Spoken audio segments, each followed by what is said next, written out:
Bienvenidos a Pulso Geopolítico. La decisión de la Unión Europea de establecer que el 70% de las compras militares futuras en Europa sean Made in Europe ha provocado malestar notable en la Casa Blanca. No es un detalle menor que el país que lleva tiempo exigiendo a Europa que sea responsable de su propia defensa, que gaste más, se enfade cuando Europa decide invertir ese gasto en su propia industria, porque eso revela una contradicción estratégica de fondo. Nos hace preguntarnos qué es lo que quiere realmente Estados Unidos. ¿Quiere una Europa fuerte, autónoma, asociada, capaz de defenderse, o una Europa más dependiente y de paso un mercado gigantesco para su industria militar tan relevante en los procesos electorales como lobby principal de los donantes? La queja formal del subsecretario de Estado Christopher Landau en la OTAN es reveladora.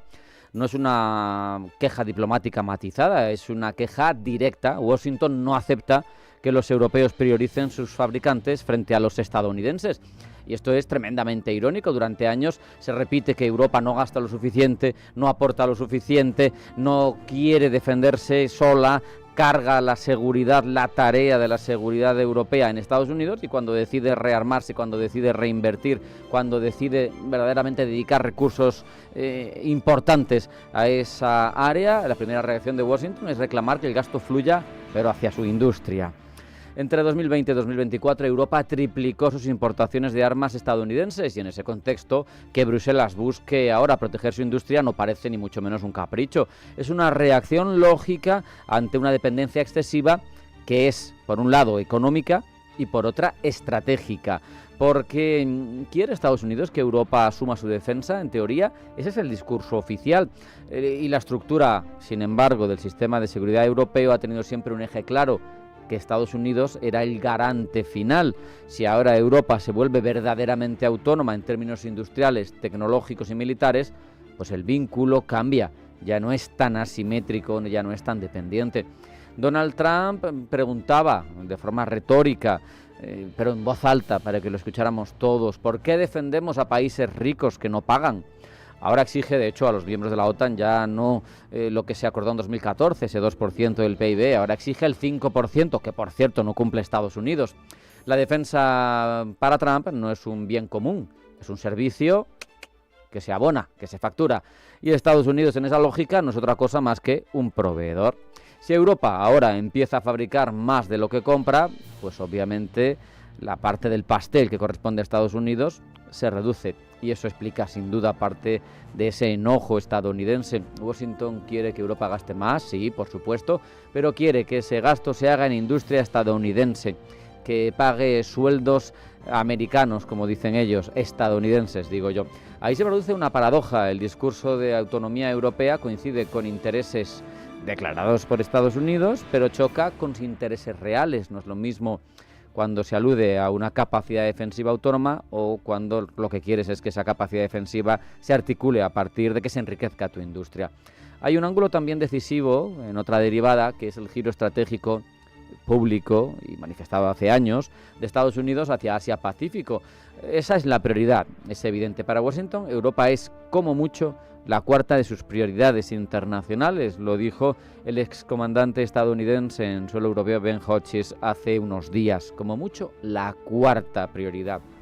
Por lo tanto, no tiene que preocuparle tanto que nos defendamos por nosotros mismos.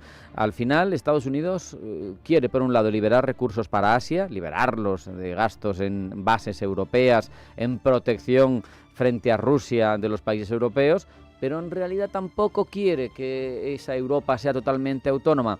Quiere que cargue con más peso en el gasto armamentístico, pero bajo el paraguas de la industria militar de Estados Unidos. ¿Es compatible? Pues parece bastante difícil, a no ser que los europeos se disparen un tiro en el pie. El anuncio europeo de priorizar compras locales rompe por primera vez en décadas esa inercia en la que vivíamos instalados.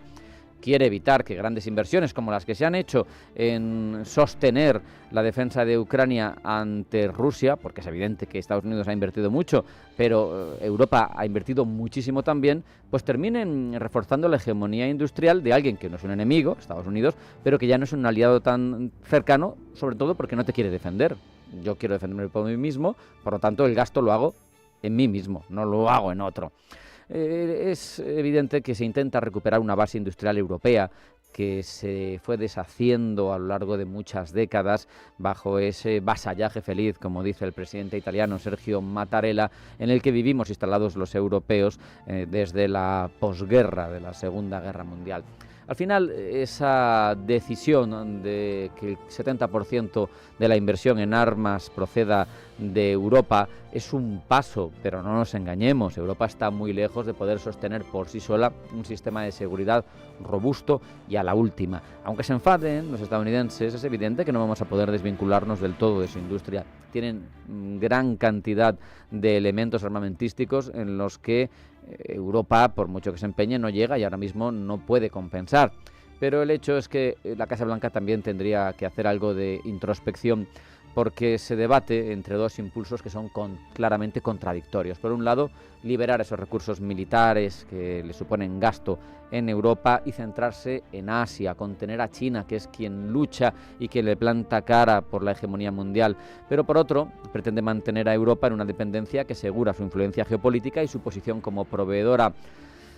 El papel de Europa como actor estratégico, de un mundo en el que las alianzas tradicionales ya no funcionan por inercia, tenemos que definirlos los europeos. No tiene que ser el despacho Oval de la Casa Blanca quien determine de dónde vienen las armas que defienden a Europa, porque en caso contrario no estaremos desarrollando autonomía estratégica europea. En nuestras manos está. Vamos a hacer un alto en el camino. A la vuelta vamos ya con la información geopolítica en forma de titulares que elabora Blanca del Tronco. No se marchen porque sigue Pulso Geopolítico.